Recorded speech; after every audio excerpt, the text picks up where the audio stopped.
एक घंटे का महासंगम 12 मई से रात 7:30 से 8:30 बजे दंगल टीवी पर।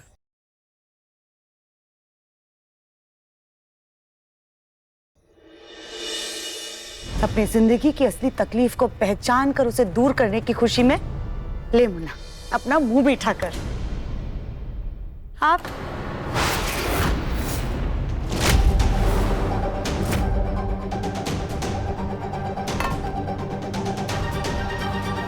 तुम अभी तक हमारी मुन्ना की आड़ में रह रही थी ना। अब तो हमारे मुन्ना ने भी कह दिया कि तुम हमारे घर से बाहर निकल जाओ। इसलिए अपनी और अपनी बेटी का बोरिया बिस्तरा बांधो और निकलो हमारे घर से।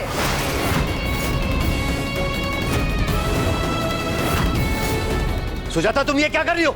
बस मुन्ना के पापा, हम आपके आगे हाथ जोड़ रहे हैं। इस लड़की को बचाने के लिए इस बार आप बीच में मत आइए, क्योंकि इसके बाहर जाने में ही हमारे मुन्ना की भलाई है।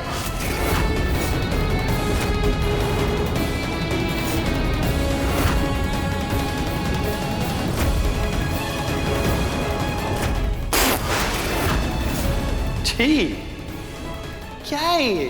कैसी कॉफी है? ना दूध है ना शक्कर है, इसमें कौन पीता है ऐसी कॉफी?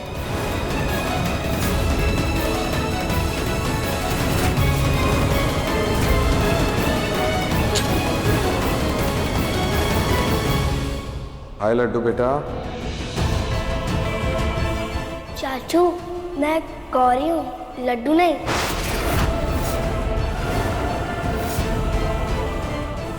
अब यकीन है कि ये दिव्यम जी नहीं है, तो हमारी दिव्यम जी कहाँ हैं? हम कहीं नहीं जाएंगे माँ जी।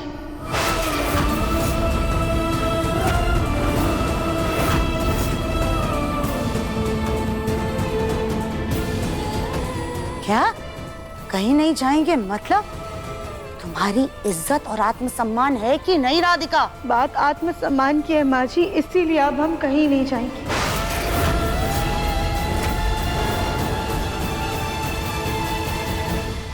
आज दिव्यम जी हम पे हाथ उठाने की कोशिश की, अपनी ही बेटी को धक्का दिया है।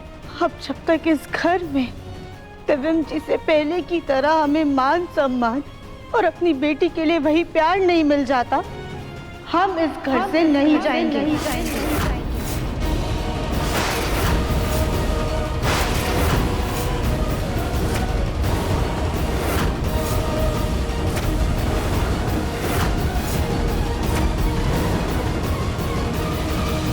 जिद और ढीठ पन्ने में ना बहुत फर्क होता है राधिका, लेकिन तुमने सारी मर्यादाएं पार कर दी हैं, सारी सीमाओं का उल्लंघन कर दिया तुमने। लेकिन कोई बात नहीं, तुम जैसों को तुम्हारी औकात दिखाना सुजाता बंसल को बहुत अच्छे से आता है। अगर तुम खुद नहीं जाओगी ना, तो हम खुद तुम्हें धक्के मार कर अपने घर से बाहर कर देंगे।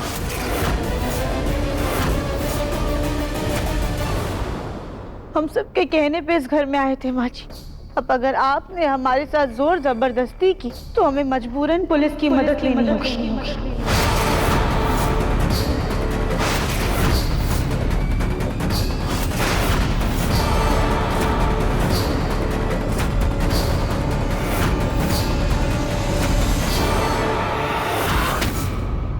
हे भगवान, अगर पुलिस आ गई तो कहीं इस नकली दिव्यम की पोल ना खुल जाए।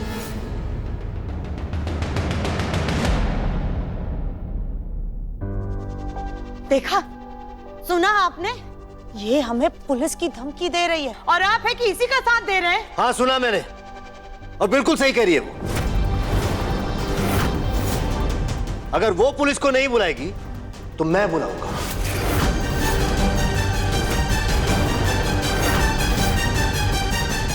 इस दिव्यम को सुधारने के लिए।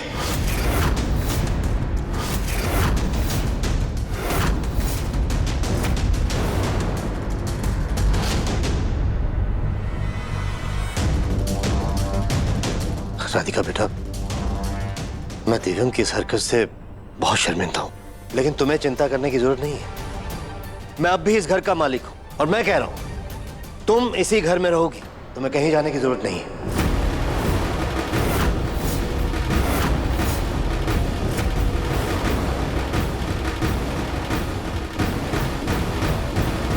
दिव्यम, अभी के अभी राधिका से माफी मांगो, वो भी हाथ जोड़ के।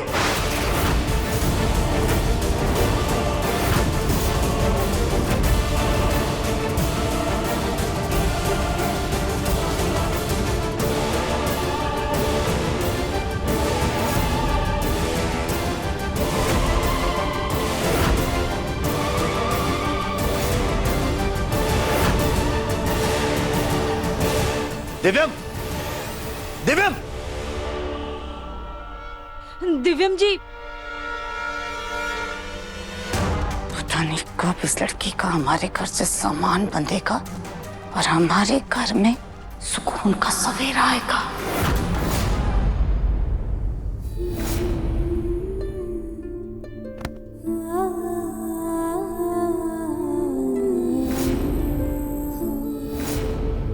राधिका, मैं हमारी लड्डू के लिए बहुत कुछ करना चाहता हूँ।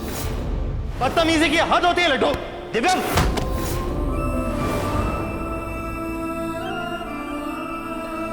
राधिका बेटा, तुम्हें परेशान होने की जरूरत नहीं है। तुम अकेले नहीं हो इस घर में, तुम्हारा पिता है तुम्हारे साथ।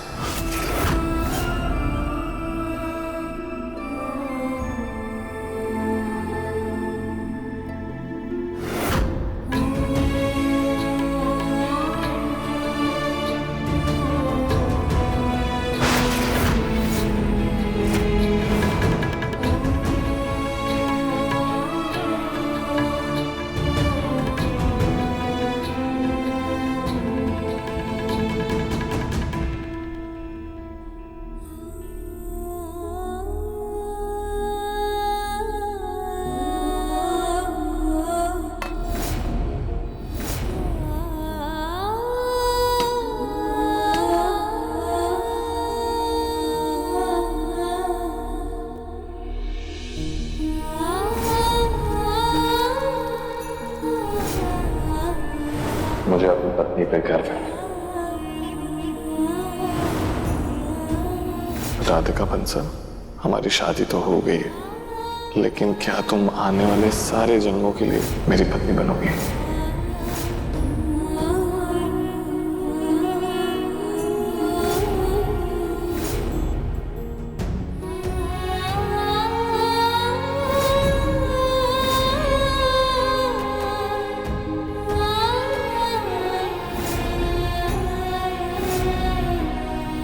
सब लोग मुझे कहते थे कि मेरी राधिका मुझे छोड़ के चली गई, लेकिन मैंने मेरी जिद में उनकी एक बात नहीं सुनी। मेरे मन को पता था कि मेरी राधिका मुझे छोड़ के नहीं जा सकती। और देखो, मेरी राधिका अपने दिव्यम की आंखों के सामने खड़ी।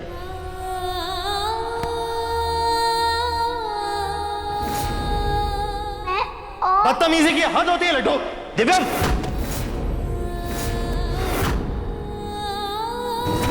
बहुत हो गया ये। दिव्यम, अभी तो सिर्फ दिया फेंका है। अगर तुम अपनी हरकतों से बाज नहीं आई हो तो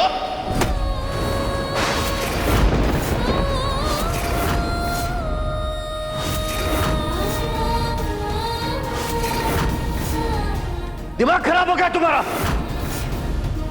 राधिका पे हाथ उठाने की तुमने हिम्मत कैसे की? ये राधिका इस सारे प्रॉब्लम्स की जड़ है। जब से ये हमारे घर पे आई है, मेरे साथ कोई ना कोई हादसा हो रहा है, लेकिन अब और नहीं। अब मैं चाहता हूं कि ये अपनी बेटी को लेकर इस घर से और मेरी नजरों से बहुत दूर चली जाए।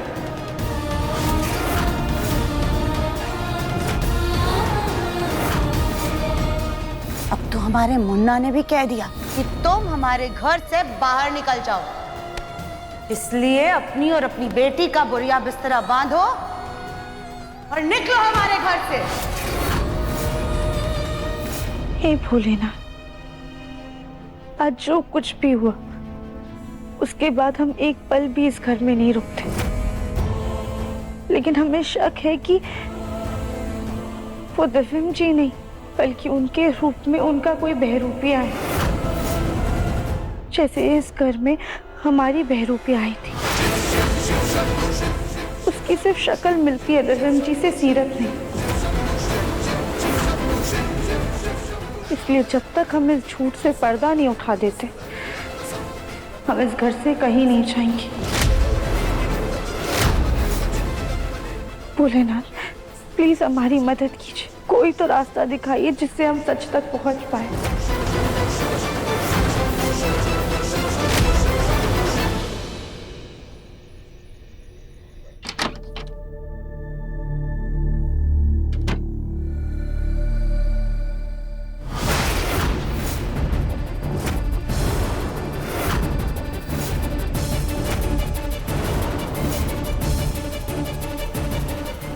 ये क्या किया तुमने?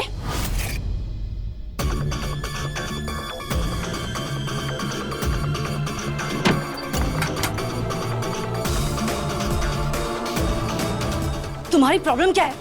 बार बार मास्क उतार के क्यों बैठ जाते हो? कोई आ जाता तो? अरे कौन आएगा इतनी रात को?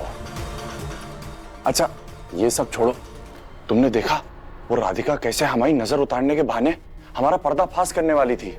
हमको तो ऐसा लगता है कि उसको हम पे शक हो गया है। हाँ, बात तो तुम सही कह रहे हो। उस राधिका से हमें बचकर रहना पड़ेगा। अच्छा ये देखो, पहले वो लड्डू ने मास्क यहाँ से तोड़ा और फिर वो राधिका ने साइड से खराब कर दिया। अब ऊपर से इस मास्क में पसीने की बहुत बदबू आती है। हम इस मास्क को तो कतई नहीं पहनेंगे, ये हम पहले ही बता रहे हैं। तो जाओ और जाके एक नया मास्क लेके आओ, जाओ। अपनी गरीबी का भत्ता भरने के लिए अपना दिमाग बेच खाए थे क्या? जानते भी हो ये मास्क कितना महंगा है? कोई आलू प्याज नहीं है कि बाजार गए और खरीद के वापस आ गए। इसे बनाने में वक्त और पैसा दोनों लगता है। क्यों? पहले भी तो एक दिन में बन गया था ना ये मास्क। अब तो तुम्हारे पास पूरी रात का वक्त है, तो जाओ बनवा के लेके आओ नया मास्क, हो जाएगा। लो। अरे कम से कम जहां जहां से मास्क खराब हुआ है वहां से तो ठीक करवा लो। अगर इसको ऐसे ही पहनेंगे तो बहुत खतरा है, पकड़े जा सकते हैं। अच्छा ठीक है ठीक है, हम ये मास्क बनवा देते हैं। वैसे भी अब तक तो सब लोग सो चुके होंगे, तो हम इसे रिपेयर करके ले आते हैं। और हाँ सुनो, शायद हमें आने में सुबह हो जाए, तो ये दरवाजा अच्छे से बंद करके सो जाना। ध्यान रहे, जब तक हम ना लौटे ये दरवाजा बिल्कुल मत खोलना, चाहे कोई भी आ जाए, समझे?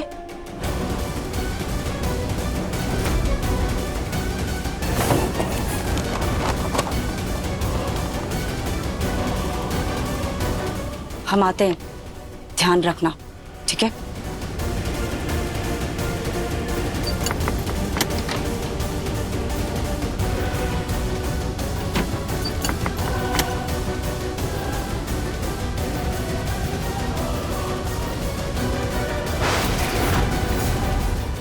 ये आदमी भी ना पूरा सर फिरा है, कभी भी मास्क उतार देता है। अगर कल को इसने सबके सामने उतार दिया तो हमारा प्लान तो चकनाचूर हो जाएगा और हम जेल चले जाएंगे। नहीं नहीं, इस मास्क का तो पक्का इंतजाम करना पड़ेगा।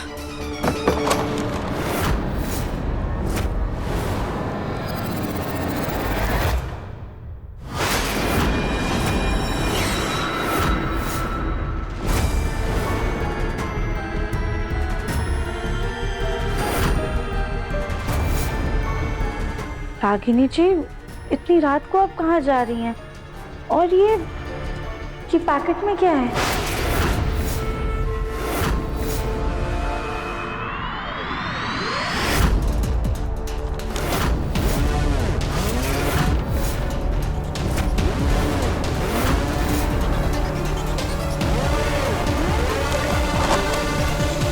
राधिका दीदी, वो सोनू, हाँ सोनू डर रहा था ना, तो हम उसे बस कहानी सुनाने जा रहे थे।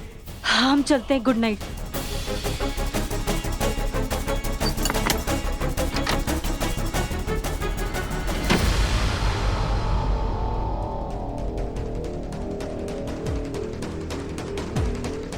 अगर आज रागिनी जी सोनू के कमरे में सोने वाली हैं, हमारे लिए बिल्कुल सही मौका है। हमें दिव्यम जी से सवाल करने हैं ताकि पता चल सके कि वो हमारे दिव्यम जी हैं या कोई बहरूपिया।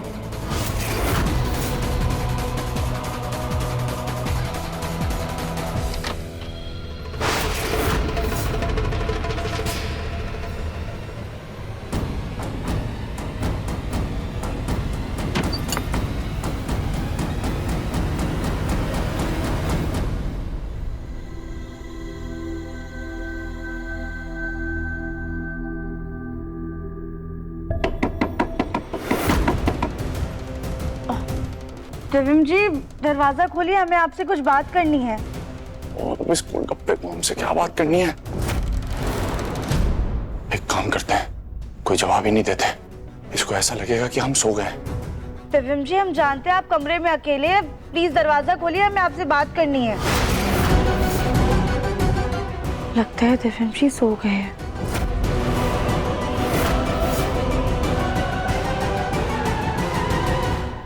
लगता है चली गई है।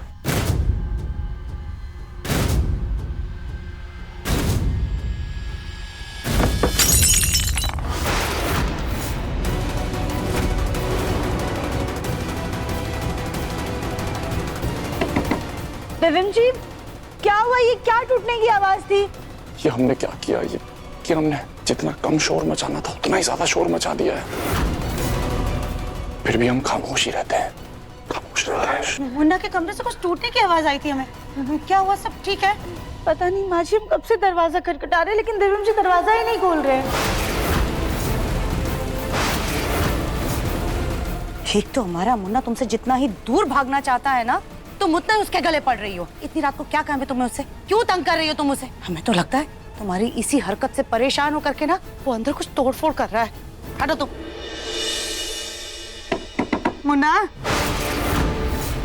मुन्ना बेटा दरवाजा खोल, देखना हम है, माँ आई है।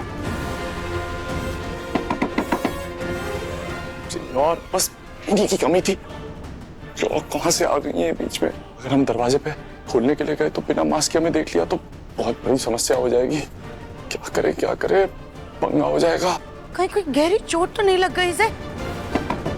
मुन्ना बेटा, गोलू बेटा जल्दी से दरवाजा तोड़। देख ना हम कब से आवाज दे रहे हैं मुन्ना को, लेकिन वो दरवाजा ही नहीं खोल रहा है। हमें लग रहा है कि कहीं से कोई चोट ना लग गई हो। रुकी मैं देखता हूँ। हाँ दिव्यम, दिव्यम तू ठीक है ना? लगता है देवर जी सो गए होंगे। नहीं भाभी, दिव्यम जी जग रहे। अभी कुछ देर पहले ही कमरे से कुछ टूटने की आवाज आई थी हमें। आप लोग हटिए, बात पीछे हटिए, मैं देखता हूँ। हाँ।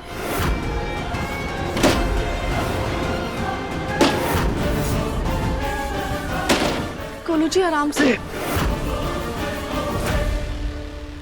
अगर हम यहाँ से अभी भाग गए तो सबको हम पर और शक हो जाएगा। क्या करें? गोलू भैया ये दरवाजा ऐसे नहीं टूटेगा, हमें और ज्यादा ताकत लगानी होगी। दोनों मिलकर कोशिश करते हैं। हाँ।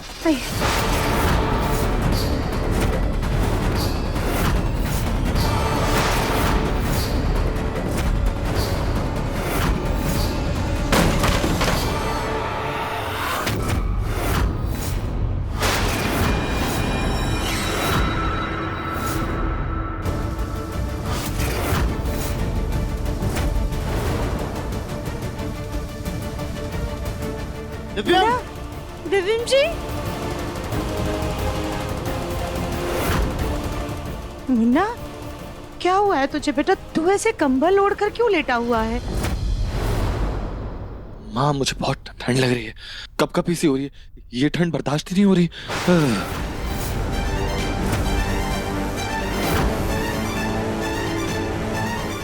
तो दिव्यम जी आपने ये खिड़की खुली क्यों रखी है? राधिका अपना ये जासूसी भरा दिमाग लगाना बंद करो, जाकर के चुपचाप खिड़की बंद करो और हमारे मुन्ना से दूर रहना तुम। मुन्ना बेटा जरा हमें देखने दे, कहीं तुझे बुखार तो नहीं है? कंबल हटा। नहीं माँ नहीं। अरे हटा ना मुन्ना, हमें देखने तो दे बेटा।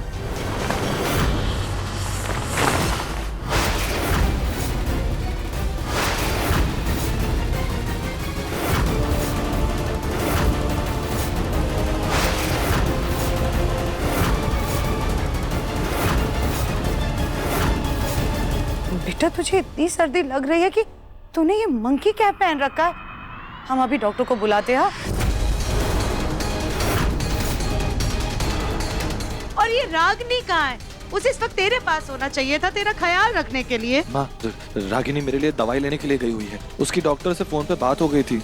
मैंने सोचा आप लोगों को डिस्टर्ब नहीं करूंगा, इसलिए मैंने कुछ कहा नहीं। सोनू डर रहा था ना, तो हम उसे बस कहानी सुनाने जा रहे थे।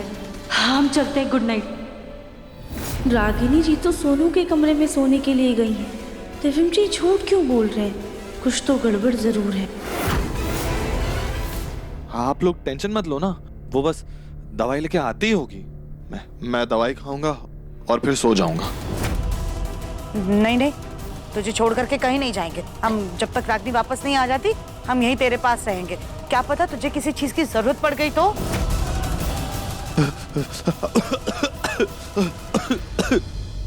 माँ, मुझे लगता है मुझे वायरल इन्फेक्शन हो गया है और मैं नहीं चाहता कि आप लोगों को भी ये इन्फेक्शन फैले। तो आप लोग प्लीज अपने अपने कमरे में जाओ और आप लोग भी सो जाओ। मैं भी दवाई खा के आराम कर लेता हूँ। हाँ चाची, दिव्यम सही कह रहा है, चलिए हम चलते हैं। लेकिन दिव्यम जी, अगर आप कब से बिस्तर पे लेटे हैं तो फूलदान नीचे कैसे गिरा है?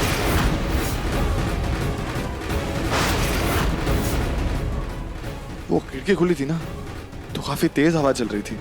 हो सकता है हवा की वजह से गिर गया हो। मुझे ऑलरेडी बहुत सर दर्द हो रहा है, तो प्लीज तुम जाओ।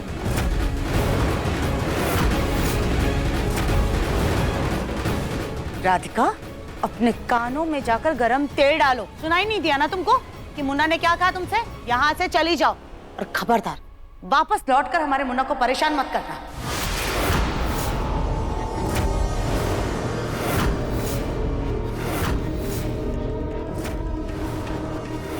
सॉरी माँ जी, लेकिन हमें मौका देखकर इस कमरे में वापस आना होगा। इस कमरे की तलाशी लेनी होगी ताकि पता लगा सके कि हमारे दिव्यम जी हैं कि नहीं। क्योंकि हमें लग रहा है कुछ तो बहुत बड़ी गड़बड़ है।